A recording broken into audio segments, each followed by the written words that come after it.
Hello everyone, this is Krishna and welcome back to my channel.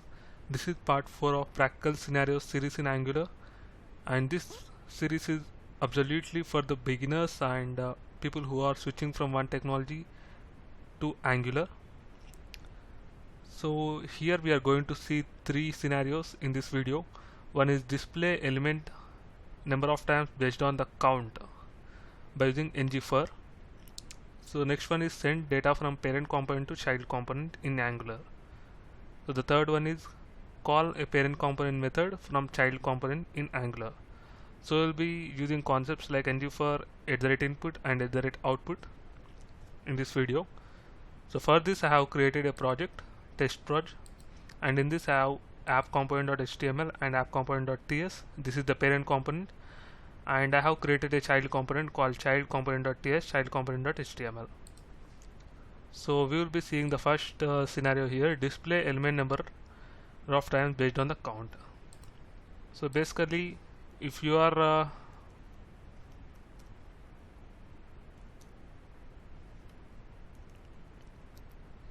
if you want to loop anything, like if I have any element here, any element or text like hello,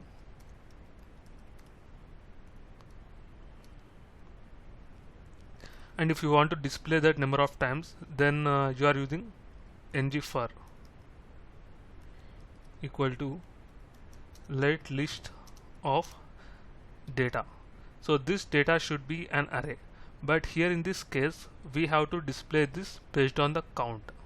So for that, so if you want to display that 5 times, then you should not give like this, because it will be expecting some array.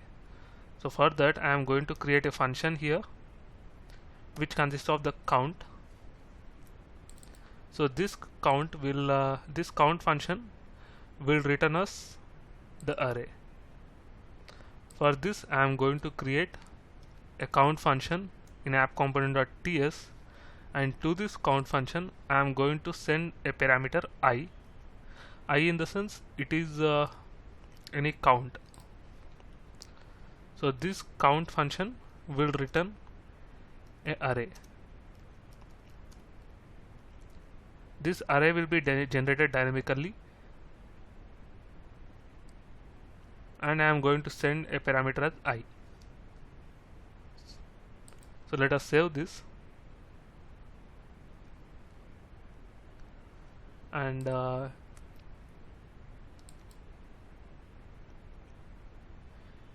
here I want to display some index as well. For that I want to show let j equal to index, and to this hello I am attaching the index. Let us save this and let us head back to our browser.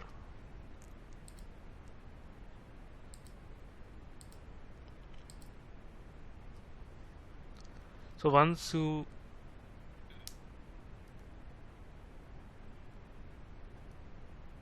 so you can see here we have got this element and the index. We have got this 5 number of times. So in this way you can achieve this even though you don't have an array to loop an element. So the next one we are going to do is sending data from parent component to child component in Angular. So I have a child component. In order to use a child component, we have to take this selector, and I am going to place this in my app component.ts, app component.html, sorry.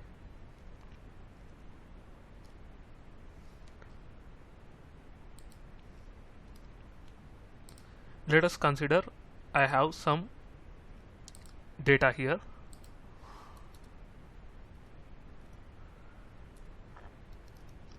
Data equal to some string.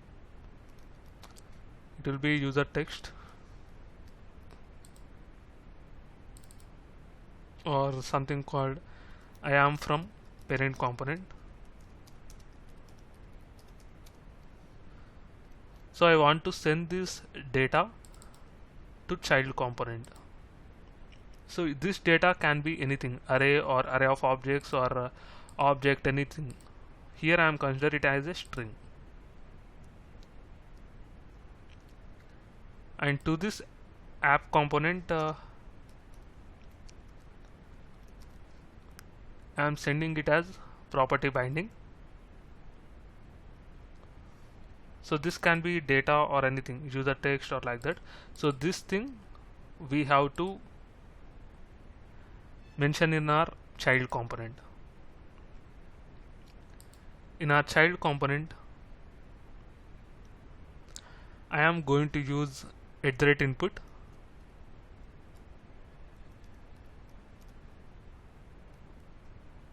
In order to use this @input, we have to import it from Angular core.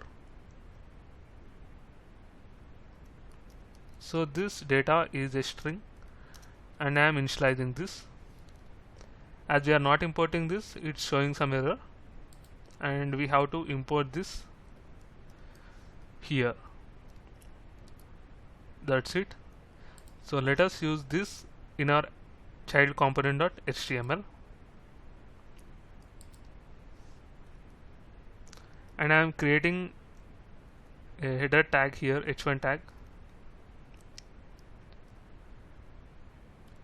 In this I am going to use interpolation or one-way binding from TS file to HTML file.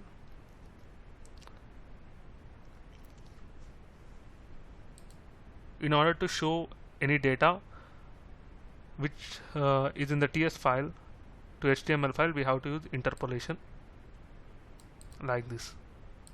So let us save this. Our issues got removed here because we have imported. That's it. So let us head back to our browser and check whether it's working or not, whether we are able to send it or not.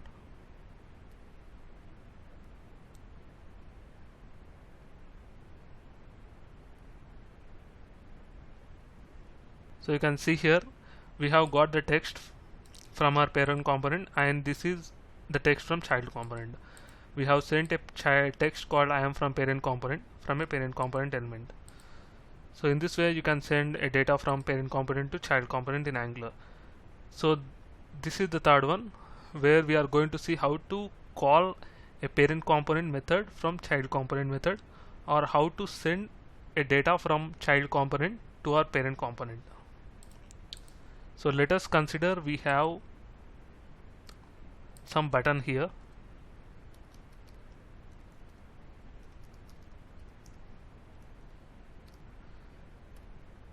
and the button name is child component. To easily recognize, I am placing that text, and once user clicks on this button, I am going to call, or I am going to send data from child component to parent component. So for this, send or call parent. Once user clicks on this, I am going to call this child component method called call parent. So it will be called, and in order to use this we have to use @output and event emitter.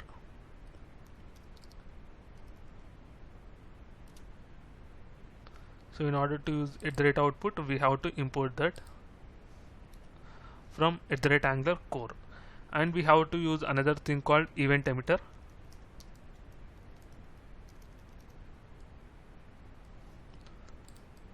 @output and a change event. This would be like some click event or anything.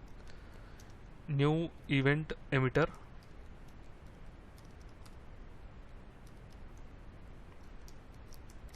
Of type string. That's it. And in this call parent, I am going to call this one, change event, and emit some data here.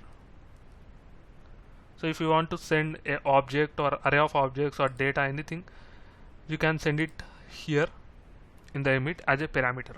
So I'm going to send a string here called complete, or child data, like this. Now in order to call this, we have to use this change event in our app component.html, where we are using this child component. This is the change event. So once user clicks on that button, this change event will be fired, and to this change event I am going to called from child.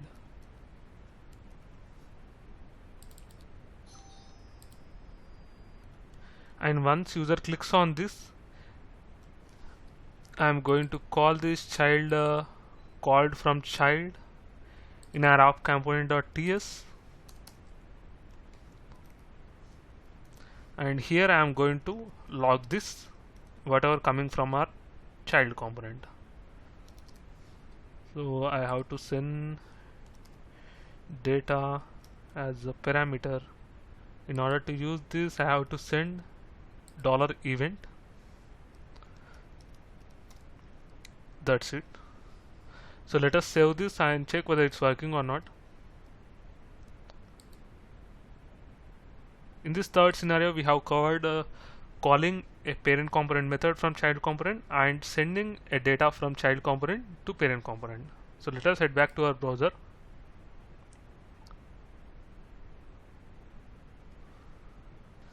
So we have got this child component button, and let us open our console. If this is working, we will be getting child data in our console.